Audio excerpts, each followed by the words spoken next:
Почитувани, од името на членовите на Либерално-демократската партија, сакам да ги повикам сите граѓани во недела масовно да излезат на гласачките места и да гласаат за промени. Промени кои ќе донесат нов почеток. Во недела уште рано наутро, сите заедно, да ставиме крај на заплашувањата, уцените, заканите и притисоците. Да ставиме крај на криминалот и корупцијата, крај на исилувањето на младите од државата, крај на партиските нестручни вработувања. Да им дадеме шанса на сите, независно од нивната религиска, етничка или партиска припадност.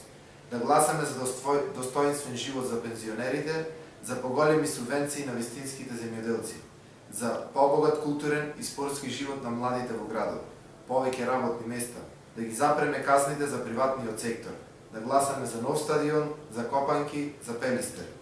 Сите вие, кои од најразлични причини, револт, разочараност, не излеговте на гласање во првиот круг, сега имате нова шанса. Шанса, гласајќи против оваа власт, да го казните режимот и да придонесете да се случат необходните промени во Македонија. Битол од секогаш била предвестник на сите промени. Ќе биде и во недела, доколку гласате за бројот 1 за листата на партеници на Сдружената опозиција и бројот 3 за Стево Пендаровски за председател на Македонија.